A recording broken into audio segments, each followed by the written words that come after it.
Welcome everybody to the March 4th, 2026 Garrison Board of Education regular workshop meeting. Dusty, will you please call the roll? Jocelyn Epicello. Here. Eric Arnold. Here. Jennifer Harrington Wilson. Here. Dan Jasno. Here. Peter Lester. Here. Ken Schott. Here. Sarah Torm. Here. Thank you. Pledge of allegiance. Pledge of allegiance. To the flag of the United States of America and to the republic for which it stands, one nation, under God, indivisible, with liberty and justice for all.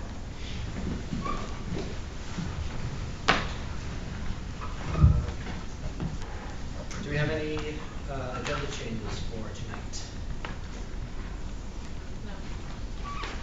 Be it resolved that the Board of Education of the Garrison Union Free School District hereby accept the agenda as presented. May I have a motion? Second. All in favor? Aye. Opposed? Abstentions? Superintendent's report. Good evening, everybody, members of the Board of Education. I'm going to try to make my remarks brief this evening. We do have a budget presentation, but let me first say what a winter it has been so far. I know everybody around this table and out there on the internet is tired of listening to my 5 a.m. phone calls. I am tired of making them. But before I complain a little bit more about the weather, I do want to talk a little bit about our facilities crew. They have done a remarkable job this winter. They are the unsung heroes of making sure we are all safe, we can open our facilities. They have tackled some of the most challenging winter conditions. Tens of inches of snow, ice, sleet, everything in between, and they have done it timely. They have worked at an exceptional level. They ensured that we were able to open. They've kept our district operational when some other districts were not able to. So I could not say more about Sean and Mandy and Mike and Ed and Ernesto. Their unwavering commitment to this district, our students, our staff, this community. I just want to publicly acknowledge their efforts. They have done a remarkable job. So thank you to them. And those are just some pictures of what we needed to do on we actually had to get a front end loader for the blizzard storm. And our F-350 could not handle the heavy wet snow. I have an F-150, and that is 3 times the F-50 I have, and we still needed a front end loader to do that. And we were able to open the next day when most districts were closed. So thank you to our facilities team. They are remarkable. Speaking of winter, which I hope to not speak about too much after this, I want to give an update where we're at in terms of our snow closures. Number one, we do understand, I understand, as in my household having 2 working parents, I understand that closures and delays are disruptive. We don't take them lightly. We make decisions based upon the information we have, feedback at times we get from meteorologists, from our highway department. So if we delay or close, it's really an abundance of caution for particularly our students, but also our staff. So I just want to let the community know I appreciate their flexibility, their support, and their understanding. We have had 4 snow closures or emergency closures to date. As you know, there are 4 in the calendar. However, I will say this. We did get written confirmation from the State Education Department that February 23rd does not count against us for the 180 required days because of the state of emergency. So that means we actually have 1 additional snow closure we could use before we have to change the district calendar and make some of the recess days instructional days. And I sent communication out to our families this afternoon, but if we go beyond 1 more emergency closure day, we will have to put school in session, March 30th, March 31st, April 1st, April 2nd, in that order, past that one emergency closure day we have. And just a quick reminder that if for some reason it happened twice already, and I appreciate our parents doing a quick pivot and packing a lunch, but if for some reason Putnam Valley closes and we are open, there is no lunch service. So have an MRE ready at at your disposal in case we have one of those quick calls where we stay open and Putnam Valley closes. It doesn't happen often, but it happened twice this year. So some of the growing pains of having a lunch service provider in another district.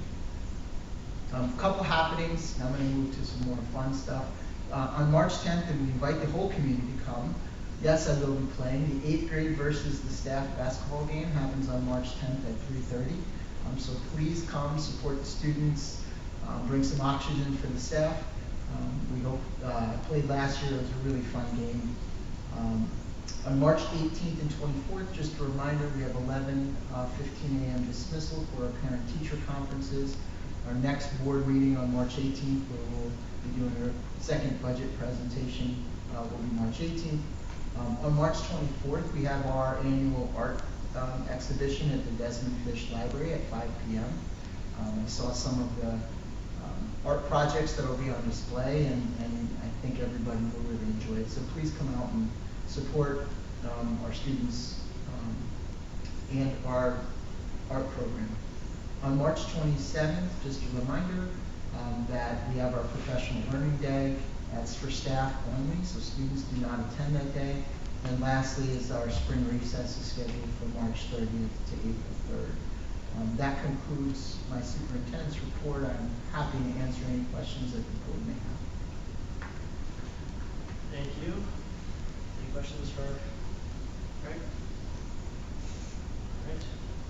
All right.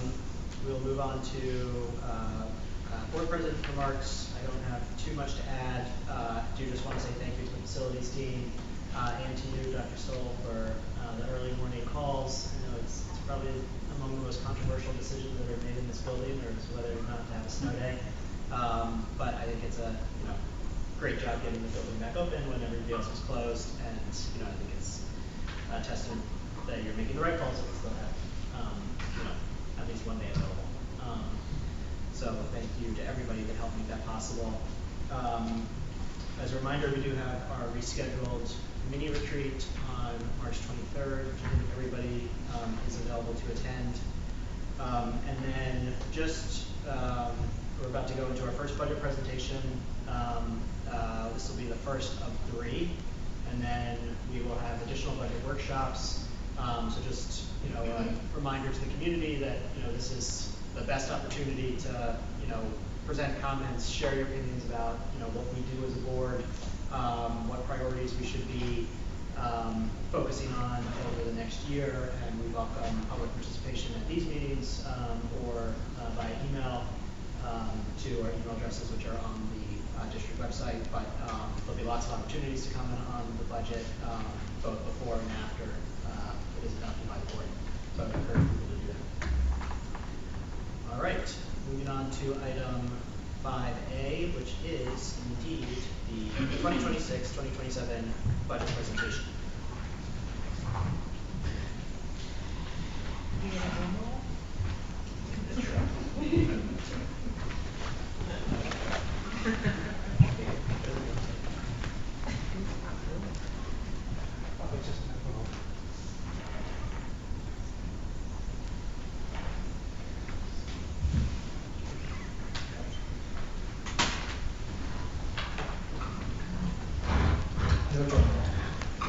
But we are really happy to present a proposed budget, school district budget for the 26-27 school year.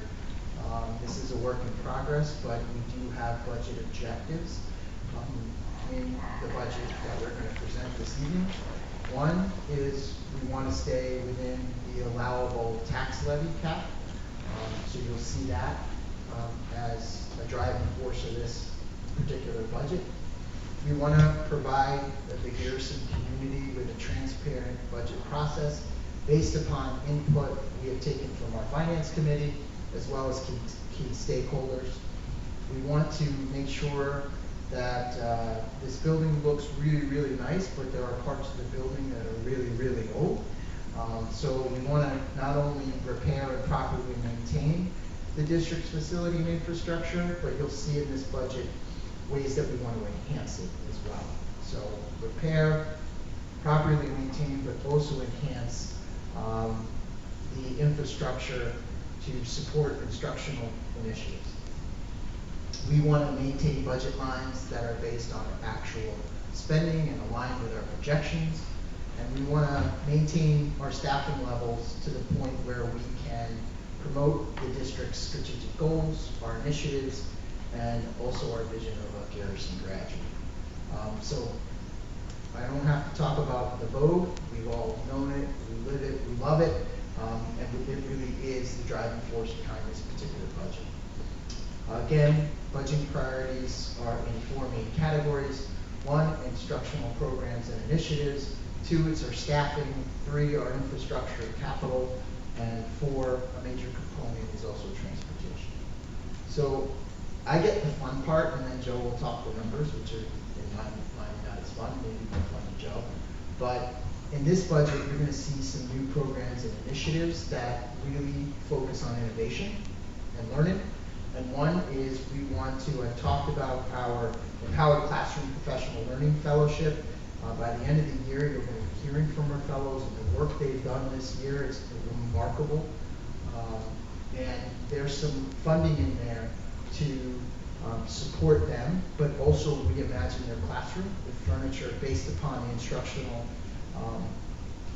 delivery design that we've really worked on so far in this initiative. And it's really future-focused, innovative instructional classroom. We also have some money in here. As you know, and we spoke about last year, we really worked very hard on our science of reading. We previously worked on a new math program. We are currently working on curriculum mapping for ELA and mathematics. And what we realized is we want to start looking at our literacy and our writing programs. And in order to do that, as we're starting to map our curriculum, we want to pilot some programs next year. Not fully adopt, we're going to obviously bring it to the board, but we want some seed money so that we can start to look and maybe pilot some literacy and writing programs. That's about time to start looking at it, and as we started to map our curriculum, we see that that's an area of growth for us. We also want to have new and improved spaces, so you're going to hear a little bit later on capital, and we've already talked about it in our presentation by CPL at the February board meeting, that there is funds in here under capital for an immersive outdoor educational space, which is going to advance our work in environmental education and provide authentic hands-on learning. We're going to partially, and we'll talk a little bit about what that looks like, but our primary playground is definitely end of life and needs to be repaired and has been identified as something that needs to be replaced, not repaired, excuse me. So there is some partial funding in there, and GSEF has worked with us on a funding campaign to help support some of the funds for it. So there is some partial funding for a new primary playground in this budget. We also, I don't know if you've been in our gym. If you have, if you look at the scoreboard, it's original to that gym. There's definitely lights missing. We can't replace them. It's in the wrong location. Patrick has been talking about a new scoreboard for a long time. We believe we can fit that in this budget. And also our soccer goals are kind of end of life too, and we need to do that. So, we believe that these are some spaces that we can either improve or actually create new spaces. We want to also continue the great work that we have been doing here in Garrison. And one is we've been working really hard on an environmental education program for 4 or 5 years, and we've really started to push it forward even more in the last couple of years. And so we want to continue that work. So there is, in this budget, it continues our environmental education program as well as our climate summit that we host every year. It supports, I did a presentation on our SEL programming last year, and this support continues to support that. Our incredible band and chorus on grades 3 and 5 and 6 through 8. This budget also continues to support our theater, yoga, and e-music programs. It supports our out of classroom and extracurricular experiences and our field trips. It continues to support our middle school extracurricular activities, so our clubs and athletics. And as you know, we have a drama club, we have a podcasting club, we have a debate club, all new clubs this year. So we want to support that. And our very successful Summer Scholars Program, which we supported in this year's budget, we want to continue to support that as well in next year's budget. Moving on, a new food service program, we want to support that in the budget. It's been very successful, as we spoke about previously. We are moving, we've always had intervention systems, but we are moving to a more robust multi-tier systems of supports, and we want to continue to support that. We have our clinical services by 2 fantastic clinicians. We want to continue to support that. Our SPO program has been very successful, and even, been something that we're really proud of, and we want to continue that as well. We want to make sure that we support high quality professional learning and professional development for our staff in the areas of curriculum, instruction, as well as equity. And we want to continue that work as well. And lastly, Garrison has the unique opportunity to provide choice of high school, 3 high quality high schools, and this budget continues to support that as well.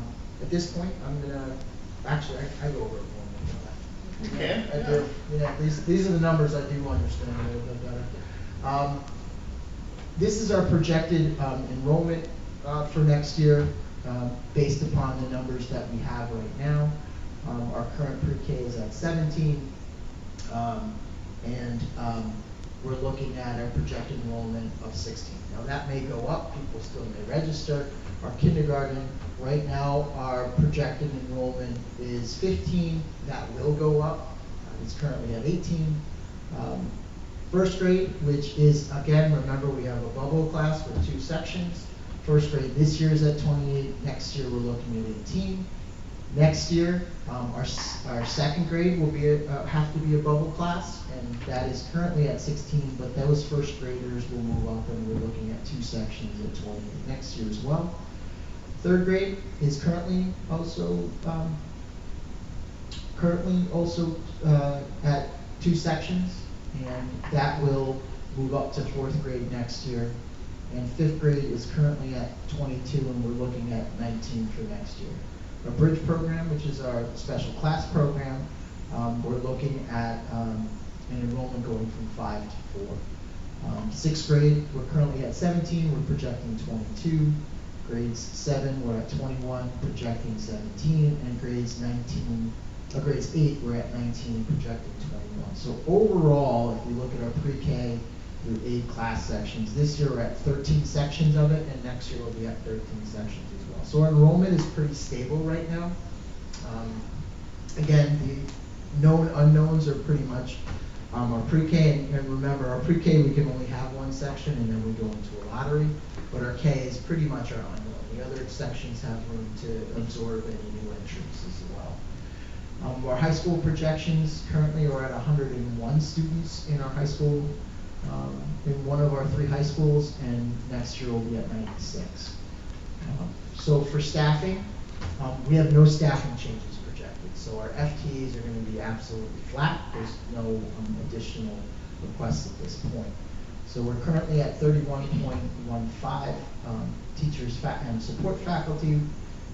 We'll continue that. 1 teaching assistant, 6 aides, 4 administrators, 4 clerical exempt employees, and 5 facilities and operations. That's going to be flat for next year. So at this point, more interesting numbers, I'll kick it over to Joe to talk about a proposed budget breakdown. Thank you, Dr. Stoll. And at any point in this, if there's a question that comes up, we can stop and go through that. There's no need to wait until the end. You know, but this is the main course for tonight, so we can take as long as you want. So, okay, so these cover the highlights that Greg talked about a little bit in the first part of the presentation. So, year over year, one of the things that's not in a contingent expense is equipment. So the playground is classified as a piece of equipment or a durable good. So there is $100,000 of the district's budget towards that playground, and then we're hoping that the balance of that would be done by GSEF or some other means of a donation. The empowered classroom was it four classrooms at $10,000 a piece, I think now? 8 classrooms at 5. 8 at 5, okay. And then the scoreboard, estimate of $7,500. That might change a little bit in the next revision. We'll see how that works out, and a couple of soccer goals. Special education transportation, that increase is enrollment driven of $151,000. And then BOE services is increased, but that's a little bit of a misnomer because part of it is some of the stuff that was budgeted in the current year's budget, the computer services was budgeted originally as a direct expense to an outside contractor. It is actually, we did a budget transfer for it, and then next year's budget is actually budgeted straight this way, where we pay through a COSER, through Duchess BOCES for the services from Acture. So that's part of the $249,000 increase, is basically a transfer of an expense from one line to another.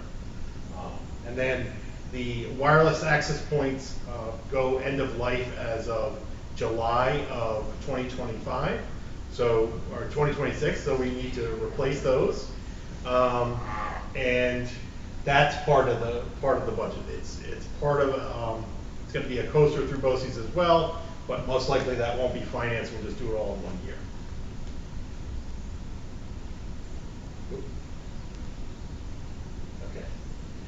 This is what we have estimated for transportation expenses. The 22, 23 through 24, 25 are actuals, and obviously 25, 26, and 26, 27 are projected. Is that increase for the next year, that extra special education room, or is that anticipated? That's a big part of the increase, yes. The 151,000 is. And then we're going to continue these items. These are the amounts that are in the budget and the same as in the current year. So the Youth Climate Summit, we have $10,000 allocated for that, $25,000 for field trips, $30,000 for the Summer Scholars Program. That's independent of the special education program that we run. That's funded in a totally different way, not in the regular budget. And then the SPL program we have currently at the current level. The school lunch program, that's some good news because there was a lot of startup costs that were anticipated that we would need for the current year, and we don't need them for next year. So that's the estimated carrying cost of a transfer to the school nutrition fund to cover the expenses. So there's a contract that we will have through Putnam Valley to manage and administer the program through New York State Child Nutrition. So there's there's monies associated with that. There's monies associated with the third-party monitor that they have that monitors the program and makes sure it complies. And then there's some incidentals that we have for propane and some other things that make the kitchen run. But that will be enough to cover all of that for next year. So it's really been so far a win. I don't think this would have happened without a very good partner, especially in the business office at Putnam Valley, that really made this happen, and we really want to thank them for that. There was no way that we could make this funding work without being a part of another organization. So that's a big success. And then the energy performance contract is in the budget currently at the same level that it is now. This is the look at the inflation rate. 2.63 is the estimated number as of December, but there's some pieces missing because the government decided not to calculate a few months, things like that. Okay, this is a current updated kind of yardstick as where we are as far as taxes. The median taxpayer in the lower Hudson Valley, and I consider Dutchess, Putnam, Orange, Rockland, and Westchester in that. The median taxpayer pays 1.87 times as much as Garrison. And there's 88 school districts in that area. Garrison is tied for the lowest with Mechanico. Curious Joel is the next at 86th. And then Weebatuck, which is sometimes referred to on the state programs as Northeast, is 85th. And Haverstraw is the highest at $25.56 per thousand of full value in comparison to $8 per year. Okay, so you do get a lot for your dollar at Garrison. Okay, so the tax cap is there's really two main components for us. It's the tax-based growth factor, the allowable levy growth factor, and well, three exclusions. But the exclusions are going to be identical based upon how the budget was constructed. So this is the allowable growth factor. So it's 1% or 2%, which is less than the inflation rate. And we designed this budget to have the same capital tax levy as the prior year. So the capital tax levy includes the debt service expenses, so the principal and interest, and the transfer to the capital fund to cover the capital projects that we're going to do within or initiate within the year, and then the energy performance contract, less money that's supported by reserves, which we are recommending to use $100,000 of the debt service reserve for this year as well.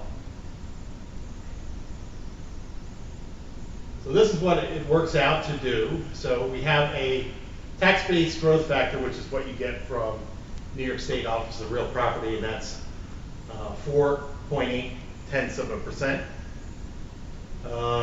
And then we don't have any pilots in Garrison, and we don't expect any to come up.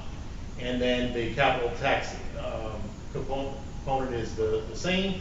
So basically we have the tax-based growth factor and the 2% are combining to get 2.27% or an increase of $264,418 to the tax levy. This would be at the cap.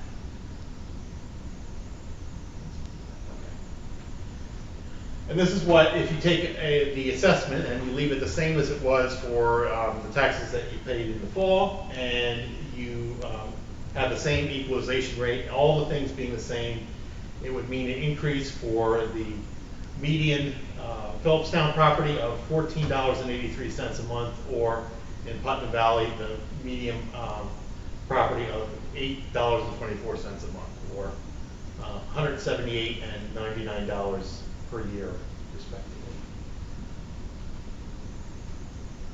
We're seeking an override now. So all we need is a simple majority.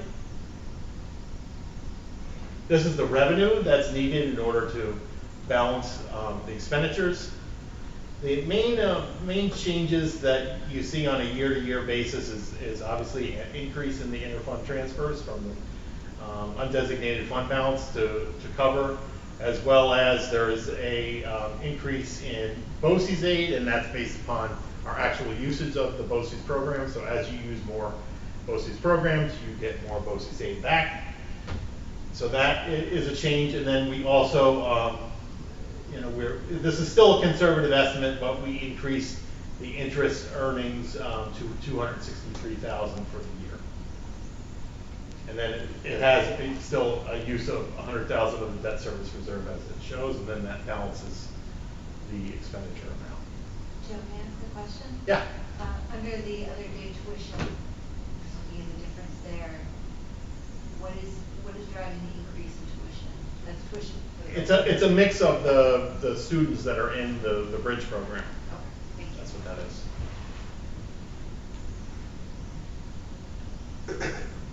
So we do recommend the use of $100,000 from the debt service reserve to offset the capital increases. I imagine by the end of the year, the finance committee may recommend some reallocation of some of the amounts of our undesignated fund balance to supplement some other reserves. That's not decided as of yet. This is a look at the change in fund balance and the use of undesignated fund balance to meet the expenditures. We think that we're going to come in a little bit better than what we had forecast of $1,445,000 of the fund balance for the current year. We'll probably only use about $1 million of that, and that would leave us at $5.3 million at the end of the year, and then $1.5 million would be used to support the following year. Maybe we would use 1.3 of that and leave $4 million of fund balance as of 26-27. And those are just estimates.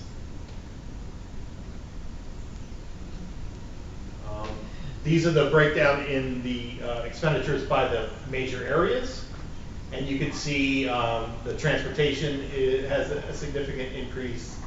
And then you see a decrease in interfund transfers, and that's primarily because of the cost of the food service for next year is a lot less, so it decreases there. And then the increases are in instruction. We'll talk a little bit about that in a minute. So do we cover that? That was primarily in here.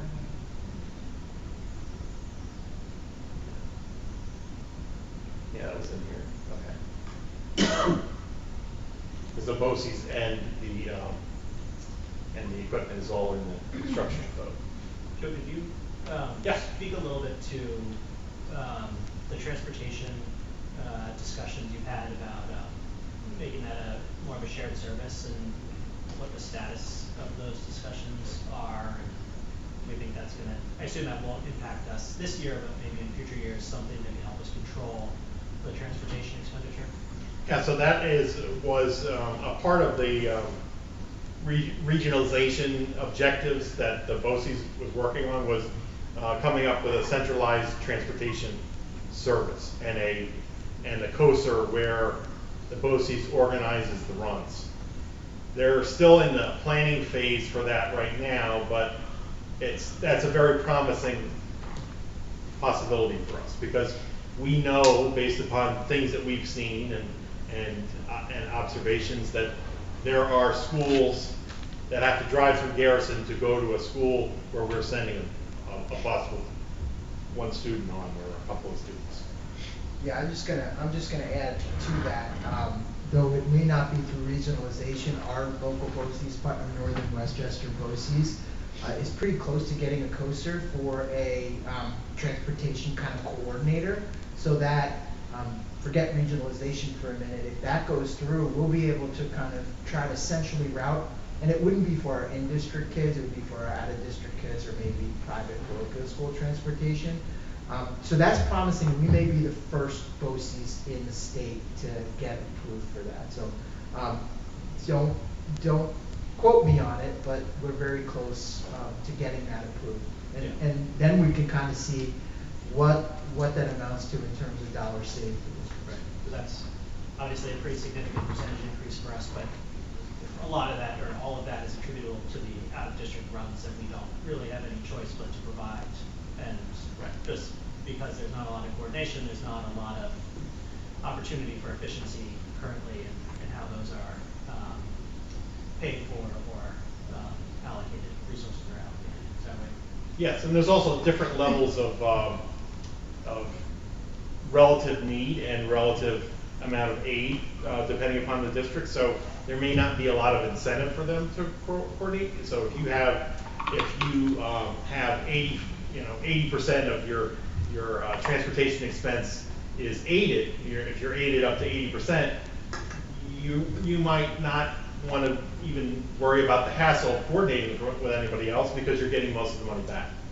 For Garrison, it's a big deal because we only get 10% aid on every dollar that we spend in transportation. So it would be huge for us to get to collaborate with other school districts, and we try. We do try. We do work with the districts that are nearby. We also ask schools that we send our kids to, like what schools are going there, and we reach out to those transportation directors, directly and say, you are driving through Garrison, would you?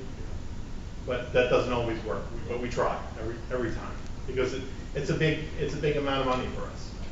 Because if you have typically the smallest run that we have might be $75,000 for the van and the driver, and then another $38,000 for an aid if that's required. So that's big money. One more question on transportation. Do your numbers include private school runs currently in that number? The deadline's April 1st, correct? So it's just projections at this point? Yes, but we anticipate we would do the same thing that we're doing this year. We don't necessarily see any changes, but it does depend upon the applications that come in and whether or not they're within the mileage limits.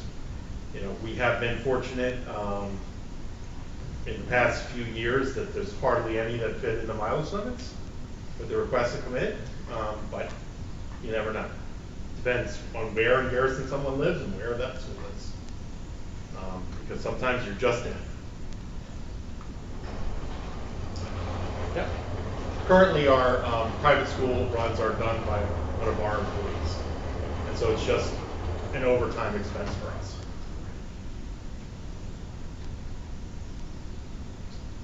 Okay. I think we're at capital now. Okay.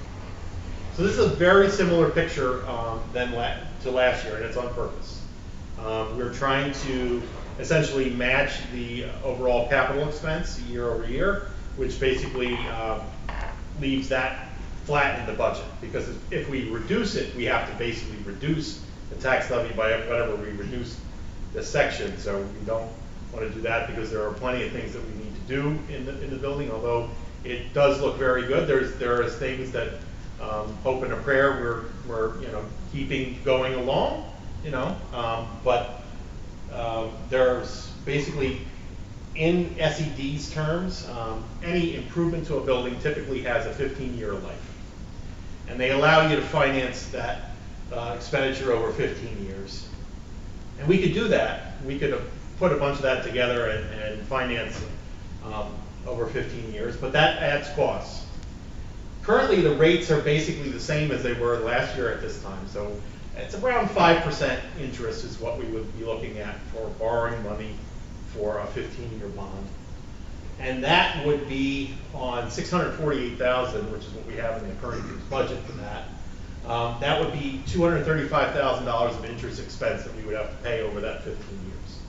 So if we have the money available within our budget and within our reserves, it is, for us, the cheapest way of doing it is to do it out of those expenditures, the funds that we have, because we don't get any building aid of any significant amount. And really, it's all cost. So if we can minimize the cost, we should do it.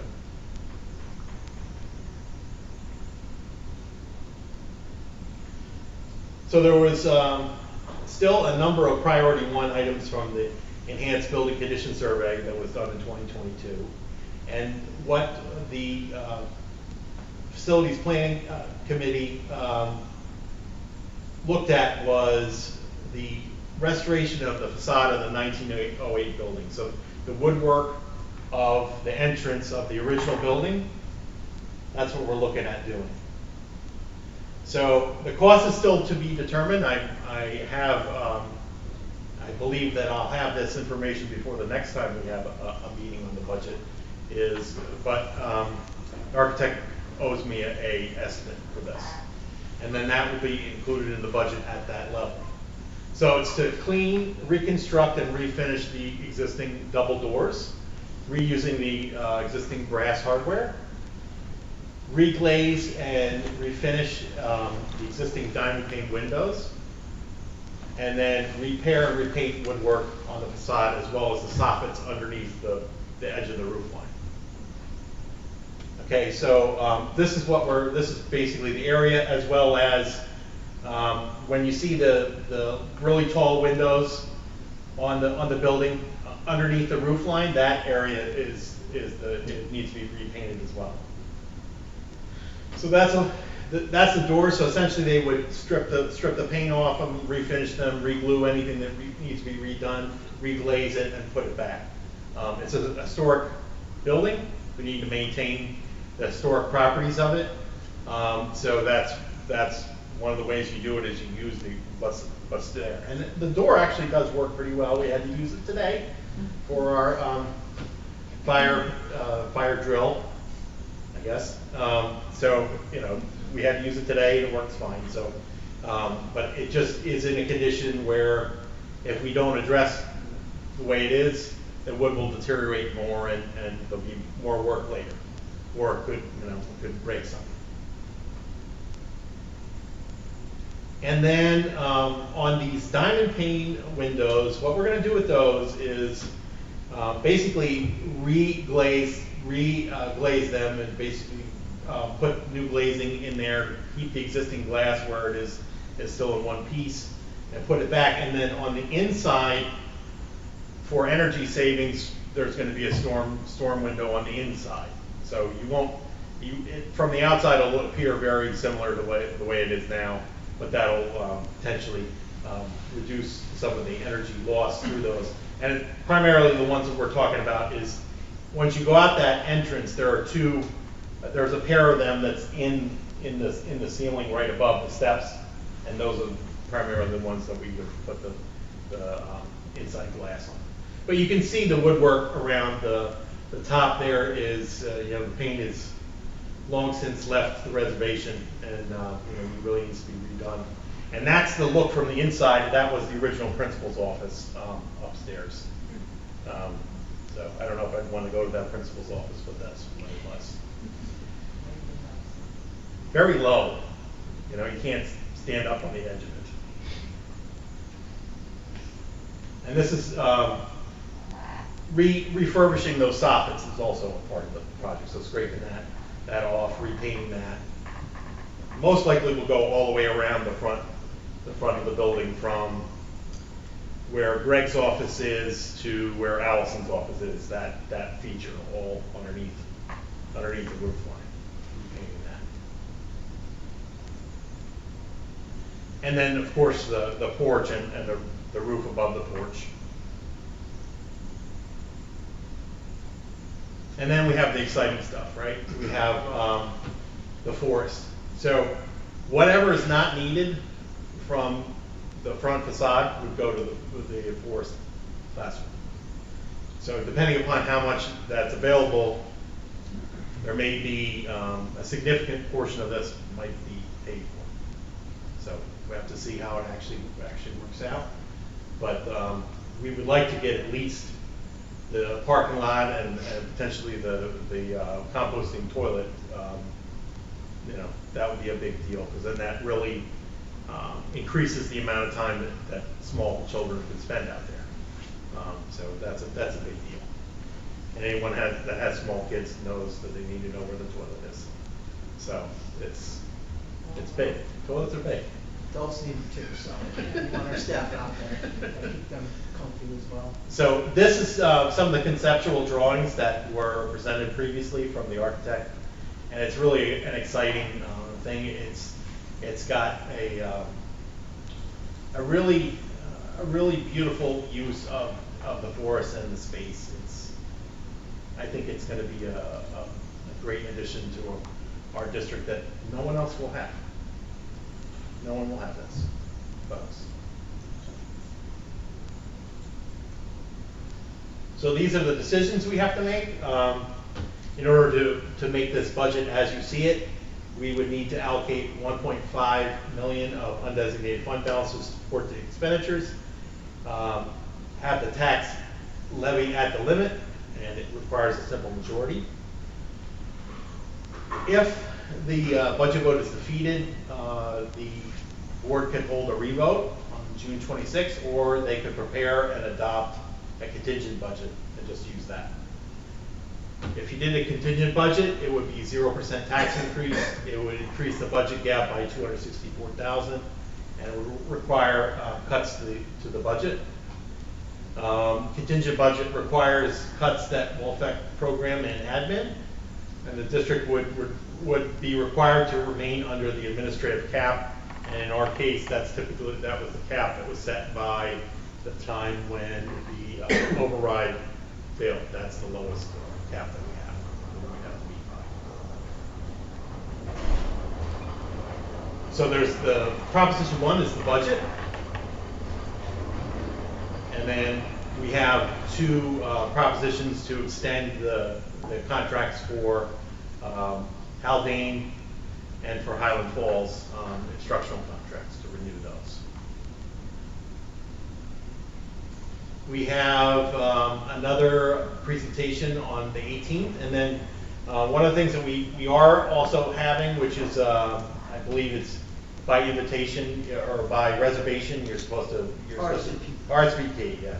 You're supposed to say that you're going to come to the budget webinar, which is on a Saturday, March 21st. So hopefully we get people to sign up for that, and we'll hold that. And then, are there any other questions?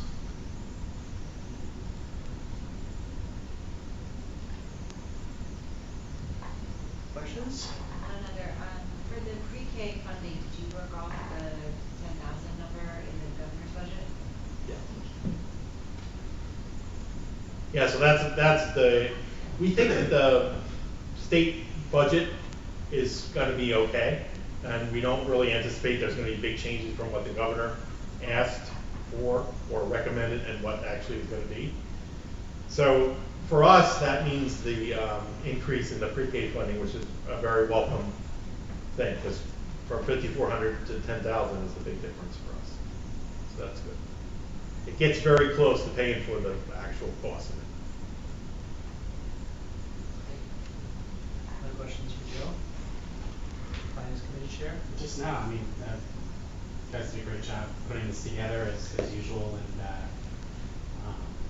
really nice to see us getting everything we want to get and reflecting what your staff and the parties that you guys have set put into a budget that obviously reaches the goals that we have. So thank you. You're welcome. Yeah, I think overall it's a great reflection of the financial health of the district. Under the tax cap, or at the tax cap, maintaining staffing levels, investing in new programming. I'm personally very excited about the empowered classroom investments we're making, investments in professional development, opportunities, and obviously, you know, some really major investments that could be transformative for the district long term with the outdoor classroom, the STEAM lab made possible by some generous donations. But yeah, I mean, it's a budget that I think has something for everybody, whether you're concerned about budget increase or concerned about maintaining programming and investments. I think we've managed to do both, and that's a great testament to where we are and to the leadership that both of you are providing. So thank you very much. I really appreciate the finance committee's commitment to keeping capital projects in the budget without going out for a bond and adding debt. So it's a great way to go and a great way to continue. And I'm excited to see the windows and paint in this office. Do you have a timeline for when that'll be done? By the time it goes to SED, are we looking like a year out? Yeah, so we'd be looking at bidding now. Okay. Yeah, if all goes well. So essentially, once the budget is passed, we can start the ball rolling. There isn't really much to it as far as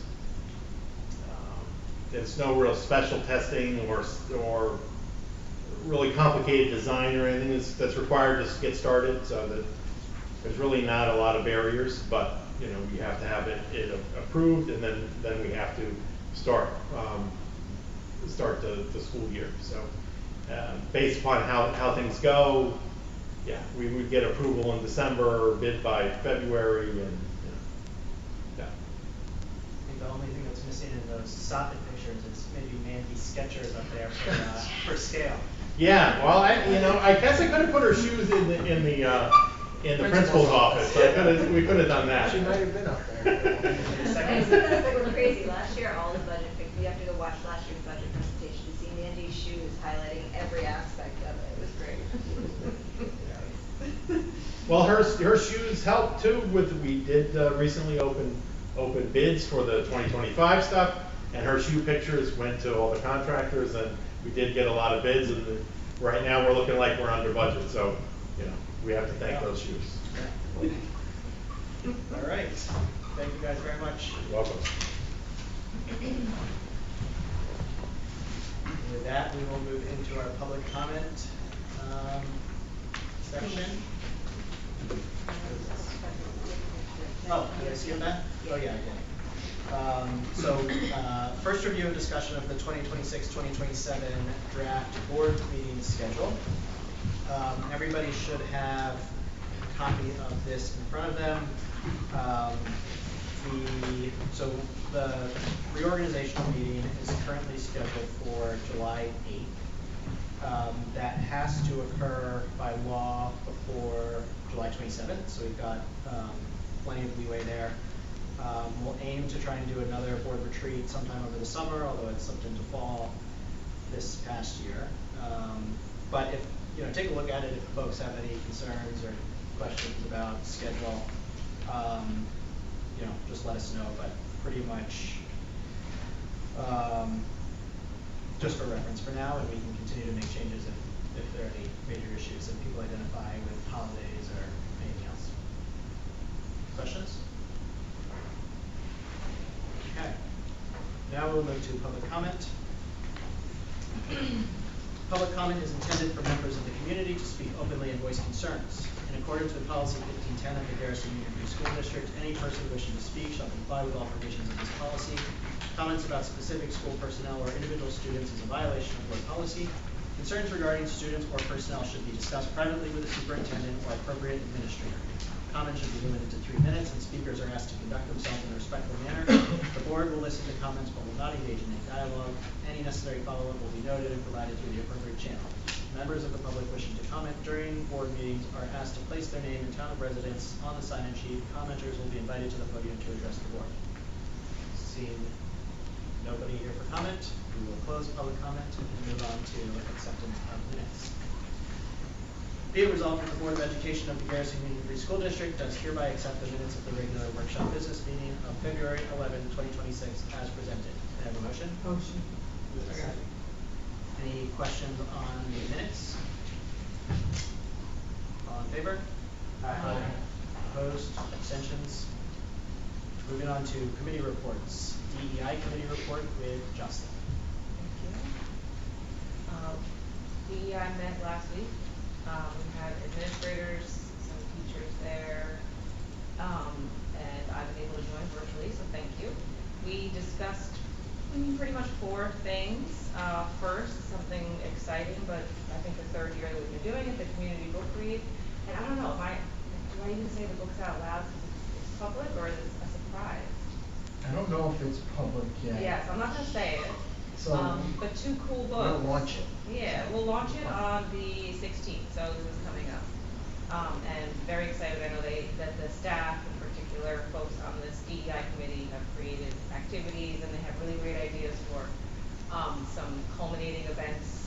And it'll last 2 weeks, so there's 2 big events at the end of each week. And so I think it'll be exciting, and they'll even include the middle school because it's hard to kind of engage them on the same book that say elementary is reading. So they will be involved, and I'm excited to see how this kind of works on that. And the podcast club is also doing a little teaser of it, so exciting. We also just chatted about the International Week. the end of January. The word is success. I mean, everyone had a great time. The food was good. The fashion show was fun. So hopefully we keep up with that annual tradition of celebrating all the different cultures and countries that our families represent. We also discussed a request from the Devon Fish Library to screen a documentary called The Librarians. It was a request to us, but since the Garrison School doesn't really have the equipment to host a community-wide screening, nor does the documentary that they requested really align with curriculum.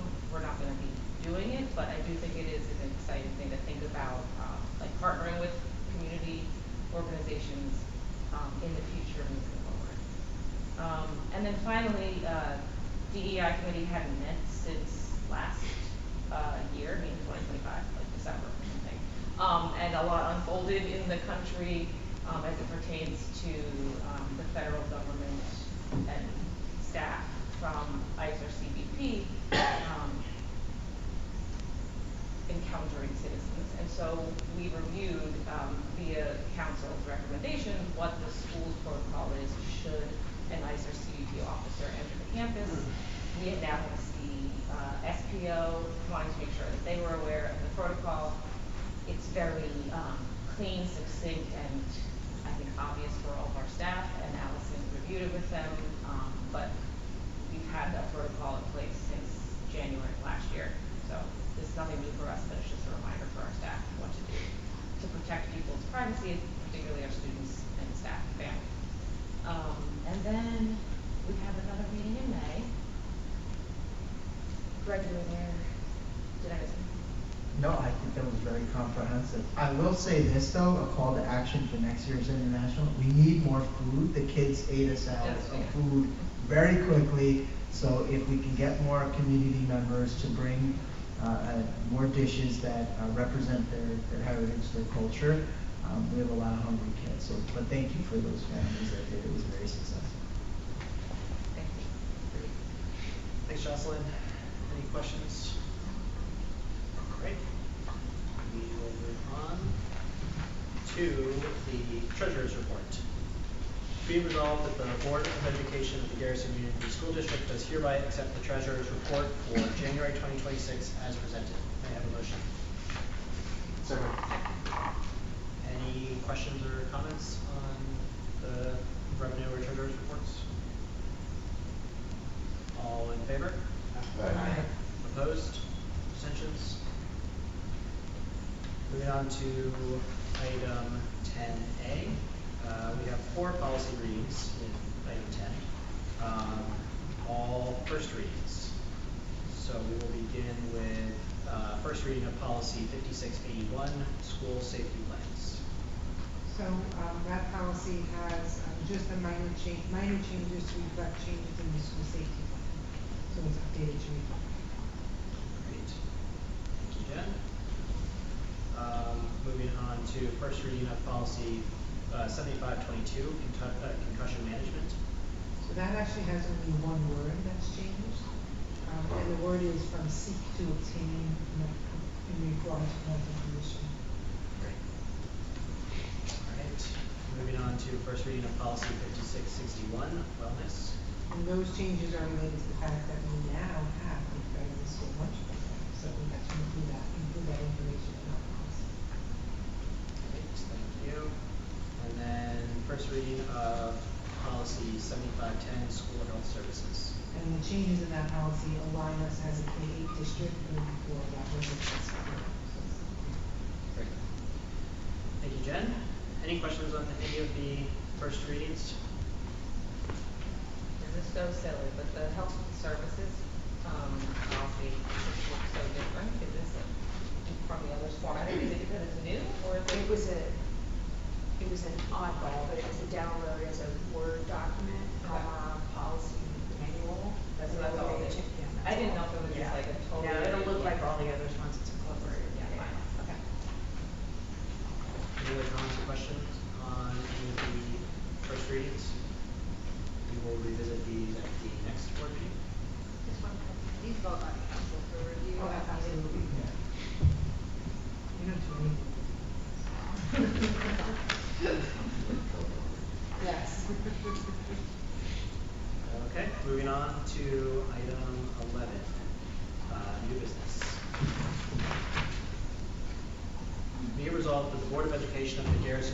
school district, upon the recommendation of the superintendent, hereby approves the new business items as presented.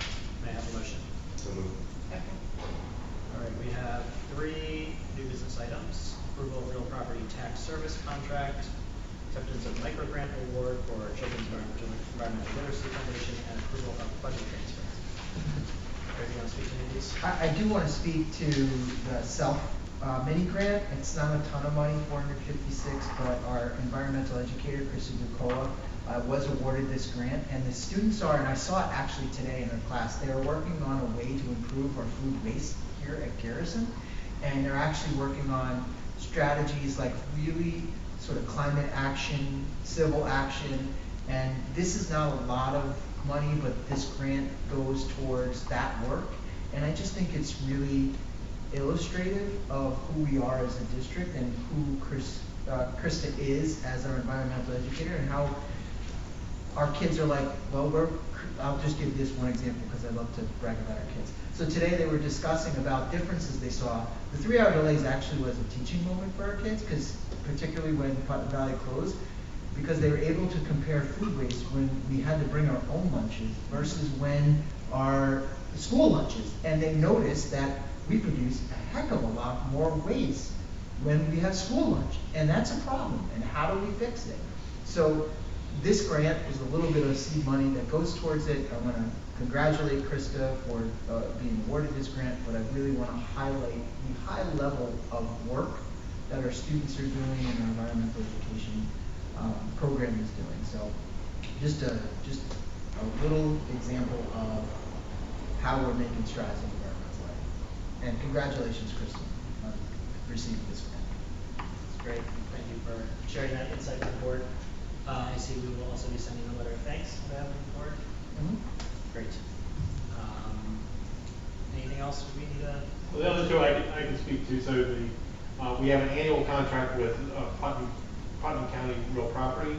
They print our tax bills on our behalf, and this is a program that works very well for us, and it's good that they're offering that for us again this year. And then there's a budget transfer for electric expenses, and that has due to the fact that we haven't started an EPC yet this year. Thank you. Any questions on the new business items or comments? All in favor? Aye. Opposed? Abstentions? All right, that brings us to our second public comment, which I will open and close, and then move on to board member comment. Jocelyn. So, I'll be brief, but I'll point out that obviously there's a lot going on in our country and around the world right now that may be seen as political, but otherwise let's just see them as current events. And they are things that we should address and have conversations about. And I know that they are happening in our school. And I'm really proud of the teachers and admin for having them.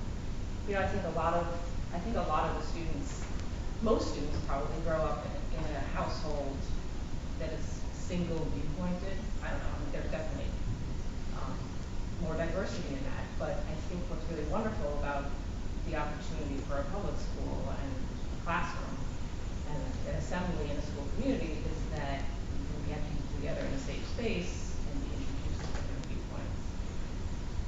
And so I think that we should encourage that. I know that some of our teachers do, I know that some of our admin does, but we can't ignore what's going on. I won't take Gail for us right now, for those of you who were on board when he was. Where everything was really, jazzed up when he talked. I won't fire us up, but I will say, because I'm not capable of that, but I will say that, I really hope that this school is like the heart of the community in many ways, just like every public school is. And so I really hope we take advantage of this moment to